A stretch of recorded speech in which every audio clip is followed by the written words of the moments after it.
24 ঘন্টাও হয়নি শুরু হয়েছিল বিধানসভায় বিদ্রোহী তৃণমূলের নতুন অধ্যায়।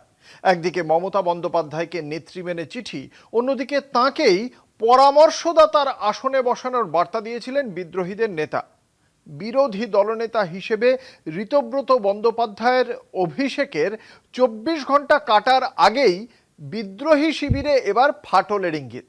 যে 58 জন বিধায়কের সমর্থনের দাবি তুলে নতুন সমীকরণ তৈরি হয়েছিল, তারাই এখন প্রশ্ন তুলছেন বিদ্রোহীদের শিবিরে বিদ্রোহের বিরুদ্ধে বিদ্রোহ।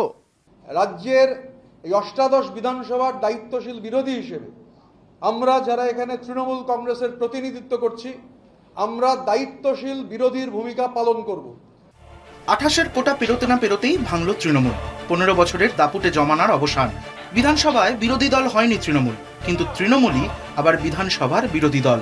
মমতা বন্দ্যোপাধ্যায়ের নেতৃত্বাধীন তৃণমূল কংগ্রেস বিধানসভার বিরোধী নয়, কিন্তু বিধানসভার বিরোধী দলের নেত্রীও মমতা বন্দ্যোপাধ্যায়। খুব গোলমেলে এই হিসেবের নেপথ্যে দুটো নাম, ঋতব্রত বন্দ্যোপাধ্যায়, সন্দীপন সাহা।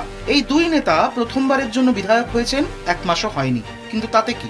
ঋতব্রত এখন বিধানসভার বিরোধী দলনেতা, সন্দীপন সাহা ডেপুটি লিডার। চিঠিতে দলনেত্রী হিসেবে মমতা বন্দ্যোপাধ্যায়ের নাম দিয়েছেন ঋতব্রতরা। কুণাল ঘোষের মতে দলত্যাগ বিরোধী আইন ঠেকাতেই এই নাটক। দেখুন, আমি মুখে বলবো আমি আমার নেত্রী মমতা বন্দ্যোপাধ্যায়, আর আমি মমতা বন্দ্যোপাধ্যায়কে না জানিয়ে, মমতা বন্দ্যোপাধ্যায়ের নির্দেশ না মেনে, তার সঙ্গে আলোচনা না করে অন্য জায়গায় ওই দলত্যাগ বিরোধী আইন বাঁচাতে গিয়ে নাটক করব, দুটো তো একসঙ্গে হয় না। বুধবার বিকেলে ছিল বিরোধী দলনেতার সাংবাদিক বৈঠক। সাংবাদিক বৈঠকের ফ্রেমের একদিকে জাভেদ খান, সমর মুখোপাধ্যায়ের মতো মমতার দীর্ঘদিনের সঙ্গীরা, আবার অন্যদিকে ঋতব্রত, সন্দীপন সাহার মতো প্রথমবারের বিধায়করা ছিলেন। প্রবীণ নবীন সবাইকে পাশে নিয়েই নেত্রী মমতাকে মার্গদর্শক মণ্ডলীতে পাঠিয়ে দিলেন নব্য তৃণমূলের বিরোধী দলনেতা ঋতব্রত বন্দ্যোপাধ্যায়। মাননীয়া মমতা বন্দ্যোপাধ্যায়কে আমাদের প্রধান পরামর্শদাতা হিসেবে থাকবার জন্য অনুরোধ জানাচ্ছি। আমি আবার বলছি, আমি মাননীয়া মমতা বন্দ্যোপাধ্যায়কে আমাদের এই পরিষদীয় দলের প্রধান পরামর্শদাতা হিসেবে থাকবার অনুরোধ জানাচ্ছি।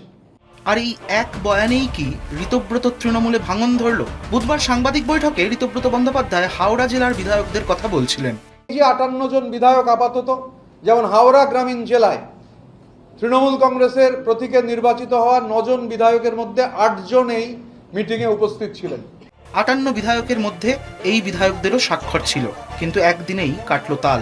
বিদ্রোহী গোষ্ঠীতেই এবার বিদ্রোহের সুর। তিনি চিঠিতে সই করেছিলেন মমতা বন্দ্যোপাধ্যায়কে নেত্রী মেনে, তাই পরামর্শদাতা তকমায় দলনেত্রীর অপমান মানতে পারছেন না পাঁচলার বিধায়ক গুলশান মল্লিক। মমতা ব্যানার্জি নেত্রী হিসাবেই বলে আমরা সই করেছি। পরামর্শদাতা আলাদা জিনিস, তো পরামর্শদাতাকে পরামর্শ দেবে না দেবে সে তার সঙ্গে এর কি সম্পর্ক আছে? অশনি সংকেত। বিদ্রোহী গোষ্ঠীর বয়স সবে একদিন। বিরোধী দলনেতার পদে ঋতব্রত বসেছেন 24 ঘন্টাও পেরোয়নি। তার আগেই বিদ্রোহী শিবিরে ভাঙনের ইঙ্গিত। হাওড়া গ্রামীণের যে বিধায়কদের কথা ঋতব্রত বলেছিলেন তারাই আজ বেসুরো। টিকে থাকবে তো ঋতব্রত গোষ্ঠীর বিদ্রোহী কালেকটিভ? কলকাতা টিভি।